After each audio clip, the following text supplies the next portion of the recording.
சீக்கிரம் வாங்க வாங்க, எல்லாரும் ஒரே பக்கமா வந்து நில்லுங்க. தனித்தனியா போக கூடாது. போங்க போங்க, குரூப்பா இருங்க. பிரிஞ்சு போயிடாதீங்க. நைட் நேரம் நான் யாரையும் தேடிட்டு இருக்க முடியாது. ஒரு தடவை தான் சொல்லுவேன், திரும்ப திரும்ப என்ன டென்ஷன் பண்ணக்கூடாது. புரிஞ்சுதா? ஏய் உனதா, டே பிளஸிங், நீ சொன்ன பேச்சு கேட்க மாட்டேன்னு எனக்கு தெரியும்.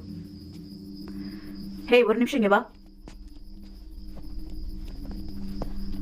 எல்லாரும் ரோட்ல நிக்காம ஓரமா போங்க. போங்க. இது இன்னொரு டயர்ல கிடைச்சது. ஏதோ பிரச்சனைன்னு நினைக்கிறேன். நடுவுல இருக்கிறது தொப்புள்னு மட்டும் என்கிட்ட சொல்லாத. ரோட்டு நடுவில் நிக்காதீங்கன்னு சொல்லியிருக்கேன்ல. எல்லாரும் அந்த பக்கம் கொஞ்சம் ஓரமா போய் நில்லுங்க. எல்லாரையும் பஸ்ல ஏத்துறதா நல்லது. நீ என்ன சொல்ல வரேன்னு எனக்கு நான் என்ன சொல்றேன்னு எனக்கு தெரியும். நம்மள சுத்தி ஏதோ பிரச்சனை நடக்குது. ஏன் சொல்றேன்னா, நமக்கு சேஃப்டி தான் முக்கியம்.